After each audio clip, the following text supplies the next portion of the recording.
Assalamualaikum warahmatullahi wabarakatuh. Anak-anak kelas 5 di rumah, gimana kabar kalian hari ini?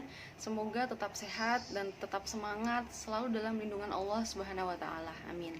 Pada kesempatan kali ini Ustazah Tita berusaha untuk memberikan penjelasan atau bisa dikatakan sebagai rangkuman yang dapat kalian pelajarin untuk menghadapi PAT minggu depan, yang terdiri dari 4 kali PH yang sudah kalian lakukan kemarin, yaitu PH 9, PH 8, PH 7, dan PH 6. Pada kalian untuk selalu fokus dan selalu bertanggung jawab pada waktu yang diberikan.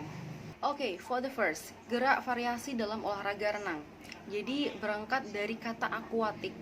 Renang itu disebut sebagai olahraga akuatik. Apa itu maksudnya? Berangkat dari kata aqua di situ, itu artinya adalah air. Jadi berenang itu merupakan salah satu cabang aktivitas akuatik yang dilakukan di air. Di air itu apa aja? Bisa sungai, bisa di laut, bisa di danau. Hewan itu juga berenang dan dia memiliki tujuan di situ. Tujuannya apa?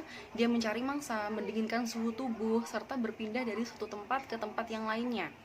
Sedangkan manusia menjadikan renang tersebut sebagai sarana untuk hobi, untuk olahraga prestasi, atau sekedar rekreasi. Nah, ketika kita berenang, kita harus menguasai 3 teknik dasar, yaitu yang pertama adalah teknik pernapasan, teknik mengapung, dan teknik meluncur. Nah, sekarang kita bahas tentang macam-macam dari gaya berenang nih. Dari FINA atau Federasi Renang Internasional itu ada 4 macam. Apa? Gaya dada, gaya bebas, gaya punggung, dan gaya kupu-kupu atau butterfly. Gaya bebas atau yang disebut dengan crawl, ya dibacakan semua kita ya di sini. Jadi gaya bebas itu penjelasannya adalah posisi badan menghadap ke arah permukaan air. Jadi gaya bebas itu dada menghadap ke permukaan air, ya. Terus tangannya bergerak mengayun, lengannya bergerak mengayun bergantian. Nah, sedangkan untuk kakinya dia digerakkan ke atas dan ke bawah, naik turun seperti ini, seperti ini. Dan untuk wajahnya, karena kita harus sambil nafas, bisa digerakkan menoleh ke kiri atau ke kanan. Atau yang disebut dengan breaststroke. Nah, persis seperti kata berenang, yaitu lengan bergerak seakan-akan membelah air. Dan udara pernafasan diambil ketika mulut sedang berada di atas permukaan air. Gaya punggung atau backstroke. Gaya ini memposisikan punggung yang menghadap ke permukaan air, jadi dia telentang. Kalau bebas dan dada itu adalah telungkup. Kalau gaya punggung dia telentang. Nah, posisi wajah pada gaya punggung ini berada di atas permukaan air, ya otomatis. Jadi pandangannya menghadap ke langit, sehingga bebas untuk mengambil nafas. Oke, next tentang gaya kupu-kupu atau butterfly. Bisa disebut juga sebagai dolphin atau gaya lumba-lumba. Posisi badan menghadap ke arah permukaan air, di mana kedua lengannya itu ditekan ke bawah secara bersamaan, seperti ini gerakannya. Jadi lengannya bergerak ke samping lalu ke depan lagi, masuk ke dalam air, terus ke depan lagi. Pernapasannya dilakukan lewat mulut pada waktu kepala berada di atas permukaan air atau di luar permukaan air. Nah, pada gaya kupu-kupu ini, perenang dituntut untuk ekstra kuat, mempunyai energi yang besar, karena memang gaya kupu-kupu ini sedikit sulit untuk dilakukan. Oke, next for the second is gerak dasar, langkah, dan ayunan bulu tangkis. Nah, permainan bulu tangkis itu menuntut pemainnya untuk bergerak dinamis. Coba sekarang kalian bayangkan kalian sedang bermain bulu tangkis di lapangan sekolah, ya kan? Nah, kalian harus lincah, mempunyai gerak langkah kaki yang lincah. Kalau nggak seperti itu, kok atau shuttlecock itu akan gampang jatuh ke lantai. Sedangkan kalau sudah kondisi seperti itu, kalian tidak akan mendapatkan poin, tapi lawan yang mendapatkan poin. Oke? Nah, maka dari itu kecepatan kaki atau kelincahan kaki dalam bergerak dinamis itu sangat diperlukan untuk bermain bulu tangkis. Oke? Nah, di dalam gerakan bulu tangkis tersebut terdapat beberapa gerak yang merupakan gerak dasar. Ayo, gerak dasar kemarin apa aja? Jadi gerakan non lokomotor di bulu tangkis itu adalah sebelum memukul kok. kalian bisa menekukkan kaki. Posisinya tidak berubah kemana-mana, tapi hanya menekukkan kaki saja, bersiap-siap melihat keadaan di depan kalian, melihat lawan ketika lawan akan menservis shuttlecock itu. Oke, itu non lokomotor. Kalau lokomotor adalah jelas dia mengalami perpindahan tempat, bisa berlari, bisa geser ke kiri ke kanan. Itu merupakan gerakan lokomotor. Nah, gerakan manipulatif otomatis dia harus sudah memegang raket dan sudah perkenaan antara shuttlecock dengan raket. Terus gimana dia berpindah apa enggak? Otomatis dia berpindah, karena manipulatif itu pengertiannya apa? Manipulatif adalah gerakan lokomotor plus dengan menggunakan benda. Masih ingat kan? Macam-macam cara memegang raket atau yang dinamakan grip. Di sini yang perlu kalian ketahui ada 3 macam, yaitu apa? Kemarin ada forehand, ada backhand, dan American grip. Oke. Ini sudah membahas 5 pukulan dalam bulu tangkis. Yaitu yang pertama adalah service atau serve. Itu apa? Itu adalah pukulan pembuka sebelum dimulainya permainan. Service, ingat-ingat.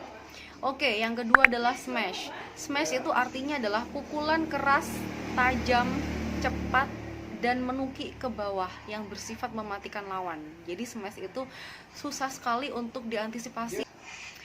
Oke, yang ketiga adalah lob, yaitu pukulan melambung jauh di belakang area lapangan lawan. Jadi dia pukulan lob itu melambung jauh ya. Next ada pukulan drop shot. Drop shot itu dia pukulan lurus dari atas turun ke bawah dekat net, tapi tidak terlalu tajam seperti smash ya. Dia arahnya sama ke bawah turun, tapi drop shot ini dia lebih lambat dan ciri-cirinya adalah mendekati net. Oke, yang terakhir di sini drive atau pukulan mendatar di atas net. Next kita ke kejuaraan beregu tingkat internasional. Itu ada 2 macam karena ada atlet putra dan atlet putri. Lalu apa sebutannya? Thomas Cup dan Uber Cup, ya kan? Thomas Cup itu adalah piala yang diberikan pada kejuaraan bulu tangkis beregu tingkat internasional. Kalau Uber Cup itu adalah piala yang diberikan kejuaraan bulu tangkis beregu internasional untuk putri. Oke. Kita membahas partai. Partai itu adalah sebutan untuk jenis permainan yang dipertandingkan dalam pertandingan olahraga. Jenis permainan. Di bulu tangkis ada 5 macam partai, yaitu yang pertama adalah tunggal putri. Ada tunggal putri, pasti ada tunggal putra. Setelah itu ada ganda putri, pasti ada ganda putra. Next adalah ganda campuran. Sudah itu aja. Oke, next for the third adalah bertumpu bergantung keseimbangan mendarat pada senam lantai.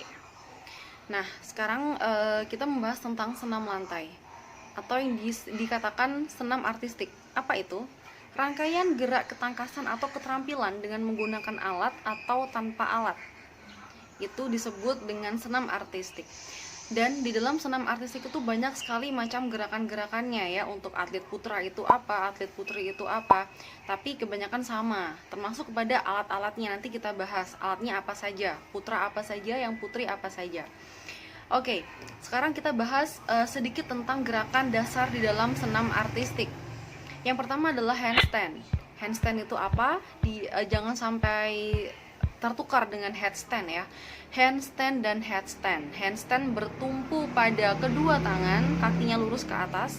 Kalau headstand adalah bertumpu, ada 2 opsi. Yang pertama itu bertumpu pada lengan, kedua lengan, maksudnya siku ya, kedua siku dan kepala. Headstand yang kedua bisa dilakukan dengan cara bertumpu pada kedua tangan dan kepala yang di tengah. Oke. Next adalah kayang. Kayang itu apa? Sikap menekukkan pinggang ke belakang sehingga membentuk seperti sehingga membentuk seperti busur. Jadi melengkung ya. Jadi bertumpunya pada 2 kaki dan 2 tangannya. Gunanya untuk apa? Untuk melenturkan otot perut dan punggung ya. Oke, next gerakannya adalah roll depan. Roll depan seperti yang udah kalian lakukan kemarin dan sudah penilaian. Roll depan itu ada cara-caranya, ada tahapan-tahapannya. Yang pertama seperti apa, itu silakan disimak gambarnya.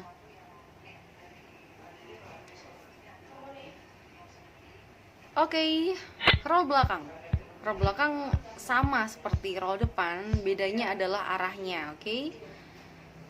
Kalian belum melakukan itu, mungkin di kelas 6. So, see you on the backward roll ya. Next, tentang senam artistik kita bahas mengenai alat-alat. Nah, tentang alat-alat ini coba kalian perhatikan di gambarnya nanti ya. Jadi apa aja yang dilombakan untuk alat atlet putri dan alat atlet putra. Karena kalau alat atlet putri itu ada 4 macam, kalau atlet putranya ada 6 macam. Namanya adalah gimnasium. Gimnasium adalah adalah tempat untuk kita berlatih senam artistik dan pertandingannya. Oke, artistik putri itu ada 4 macam alat. Yang pertama adalah floor. Floor ini ukurannya 12 kali 12 meter ya. Terus, oke, yang kedua adalah balance beam. Balance beam di sini adalah balok keseimbangan. Keywordsnya adalah balance, keseimbangan. Oke. Terus next ada uneven bars. Uneven bars. Bars di sini keywordsnya. Bars adalah palang. Uneven bars itu adalah palang bertingkat. Jadi palangnya ada 2, pendek dan agak tinggi.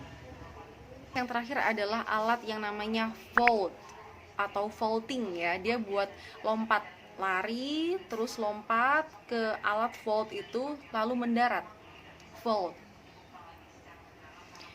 Oke, sekarang kita bahas alat untuk artistik putra. Ada 6 macam. Nah, yang ketiga ini dinamakan parallel bars.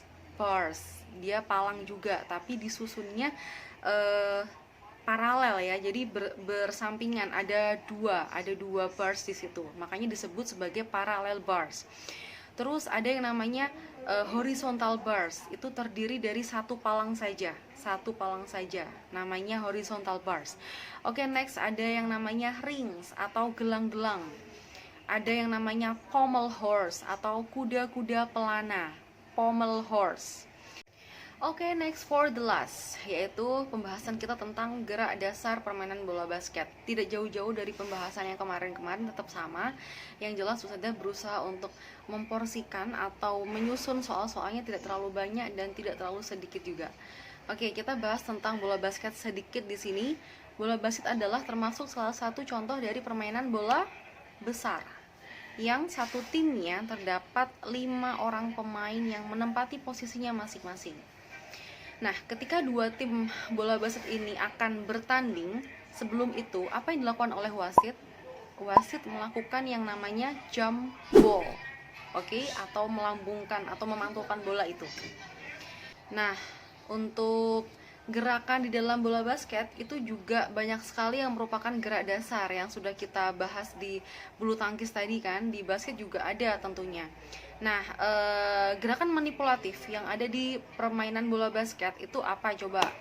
Gerak yang mengharuskan pemain untuk berpindah tempat dari tempat satu ke tempat berikutnya dengan tetap membawa barang. Dalam hal ini kita bahas tentang bola basket, berarti tentang bola basket. Jadi gerakan manipulatif dalam bola basket itu adalah dia mendribel bola dari titik A ke titik B dengan tetap mendribel bola.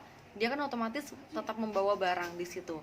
Dia juga berpindah, dia juga tetap membawa barang atau bola tersebut. Itu adalah contoh dari gerakan manipulatif dalam permainan bola basket. Nah, sekarang kita next ke pembahas tentang macam-macam gerak atau teknik di dalam permainan bola basket. Yang pertama adalah dribble yang sudah kalian ketahui kemarin, yaitu memantul-mantulkan bola atau menggiring bola. Yang kedua adalah passing atau mengoper bola. Yang ketiga adalah shooting atau menembakkan bola ke arah ring. Berikutnya ada layup.